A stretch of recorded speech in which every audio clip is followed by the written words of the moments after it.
व्याकरण क्या है, व्याकरण क्यों है और इसकी क्या आवश्यकता है, व्याकरण कब शुरू हुआ और व्याकरण क्यों पढ़ाया जाता है। अगर हम इन सभी प्रश्नों पर चर्चा करें तो व्याकरण भाषा का सबसे महत्वपूर्ण अंग है, क्योंकि व्याकरण हमें भाषा के शुद्ध रूप का ज्ञान कराता है। इसीलिए स्कूल में क्लास 1 से लेके अगर आप कॉलेज में पोस्ट ग्रेजुएशन तक, यहाँ तक कि PhD तक भी भाषा में व्याकरण का अध्ययन किया जाता है, क्योंकि व्याकरण ही वो शास्त्र है जो हमें भाषा के शुद्ध रूप का ज्ञान कराता है। आपको भाषा कैसे बोलनी है, किस तरह से शब्दों का प्रयोग करना है, ये सब चीज़ें हमें व्याकरण सिखाता है।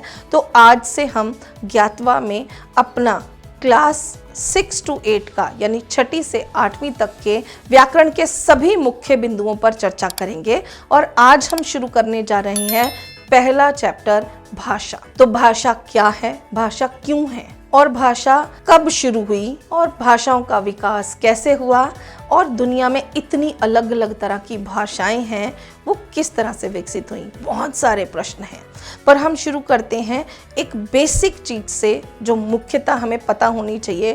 क्लास 6, 7, 8 के बच्चे जो भाषा पढ़ते हैं उस लेवल से, और वो है कि भाषा किसे कहते हैं, भाषा क्या है। तो जो भी दुनिया में कुछ भी मुंह से बोला जाता है उसे भाषा कहते हैं। जैसे पक्षी हैं वो अपनी भाषा बोलते हैं, जानवर हैं वो अपनी भाषा बोलते हैं, और वो सभी आपस में जब बातचीत करते हैं एक दूसरे की भाषा को समझते हैं। इसी तरह मनुष्य भी जो अपने भावों और विचारों का आदान प्रदान है वो भाषा के माध्यम से करते हैं। अब अगर भाषाएं हैं तो एक भाषा क्यों नहीं है, पूरी दुनिया में अलग अलग भाषाएं क्यों हैं? क्योंकि जैसे जैसे मनुष्य ने विकास किया, जैसे जैसे हमारी सभ्यता का विकास हुआ, दूर दराज अलग अलग क्षेत्रों में, अलग अलग देशों में, अलग अलग महाद्वीपों में जिस तरह से लोग रहते थे, उन्होंने जिस तरह से कुछ ध्वनियाँ बनाई, कुछ आवाज़ें निकाली, उनको कुछ रूप दिए, कुछ नाम दिए, और इस तरह से वहाँ उस प्रकार की भाषाएं विकसित हो गई। तो दुनिया में लगभग 3000 से ज़्यादा भाषाएं बोली जाती हैं। तो सबसे पहले समझते हैं भाषा है क्या। भाषा वो साधन है जिसके द्वारा मनुष्य अपने भावों तथा विचारों का आदान प्रदान करता है। अब भाषा के कितने रूप होते हैं? भाषा के 3 रूप होते हैं, बोलना, लिखना और संकेतों द्वारा अपनी बात को व्यक्त करना। अब भाषा को किस तरह से हम मनुष्य अपने भावों और विचारों को किस तरह से व्यक्त करता है?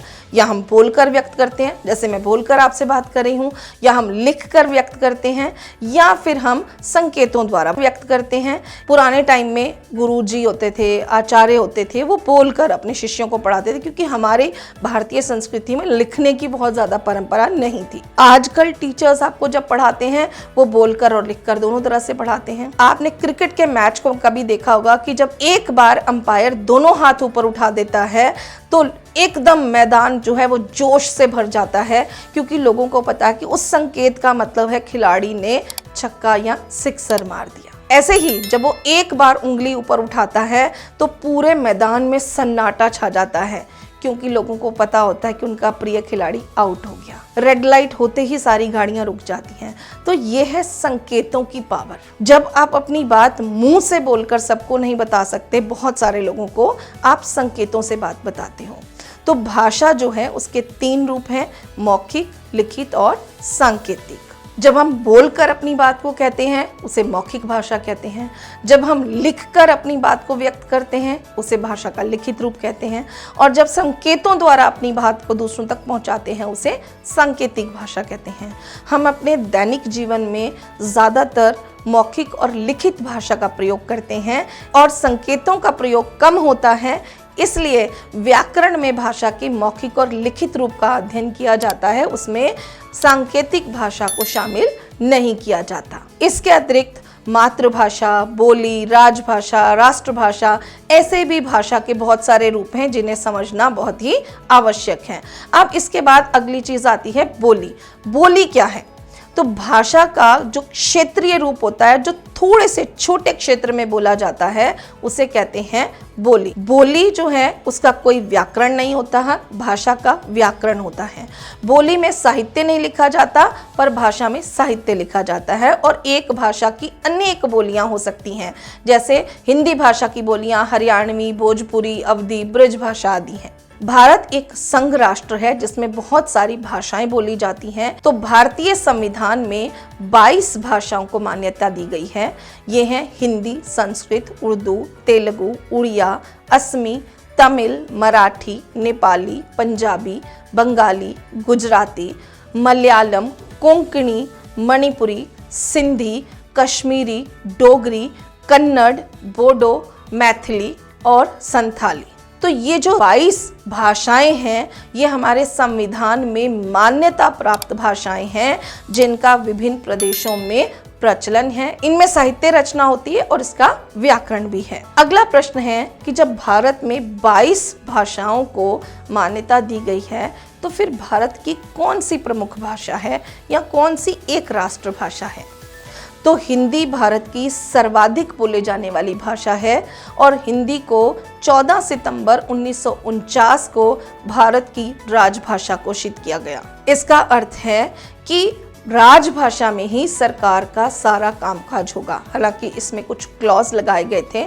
14 सितंबर 1949 का दिन है। इसी दिन को हिंदी दिवस के रूप में भी मनाया जाता है। हिंदी भारत की राजभाषा है और हिंदी को भारत की राष्ट्रभाषा भी कहा जाता है। तो राष्ट्रभाषा और राजभाषा क्या है? तो किसी भी राष्ट्र में सर्वाधिक बोले जाने वाली भाषा को राष्ट्रभाषा कहते हैं और इस तरह से हिंदी भारत की राष्ट्रभाषा है। इसके विपरीत जो भाषा किसी भी देश के सरकारी कामकाज में प्रयुक्त होती है, उसे राजभाषा कहते हैं और इस तरह से हिंदी ही भारत की राजभाषा भी है। अगला प्रश्न है, लिपि किसे कहते हैं या लिपि क्या है? तो भाषा के लिखने के ढंग अथवा विधि को लिपि कहते हैं। संसार की लगभग सभी भाषाओं की अपनी अपनी लिपियां होती हैं। हिंदी, संस्कृत और नेपाली तीनों भाषाएं देवनागरी लिपि में लिखी जाती हैं। पंजाबी के लिए गुरुमुखी है, उर्दू के लिए फारसी और अंग्रेजी के लिए रोमन लिपि है। इसी प्रकार से जो है दुनिया की अलग अलग भाषाओं के लिए अलग अलग लिपियां होती हैं। अगला प्रश्न है व्याकरण। जब हम भाषा पढ़ते हैं तो भाषा का व्याकरण क्या होता है, ये भी पता होना चाहिए। मैंने आरंभ में ही आपको बताया कि व्याकरण भाषा के शुद्ध रूप का ज्ञान कराता है, यानी व्याकरण से हमें भाषा के नियमों की जानकारी मिलती है। हमें पता चलता है कि व्याकरण की दृष्टि से कौन सा वाक्य शुद्ध है और कौन सा अशुद्ध। यदि अध्यापिका कक्षा में पढ़ा रही हैं और आप बोलते हैं अध्यापिका कक्षा में पढ़ा रहा है, तो ये वाक्य गलत है, इसमें लिंग की गलती है। यदि लड़का मैदान में खेल रहा है और आप बोले कि लड़के मैदान में खेल रहे हैं, तो ये भी व्याकरण की दृष्टि से गलत है। भाषा का शुद्ध रूप जब हम भाषा को बोलते हैं और उसमें क्या गलती है, यदि आपको भाषा की पूरी जानकारी है तो आप 1 मिनट में उसको पकड़ लेते हैं। व्याकरण के 4 अंग होते हैं, वर्ण विचार, शब्द विचार, पद विचार और वाक्य विचार, जिसके बारे में हम अगले अध्यायों में चर्चा करेंगे।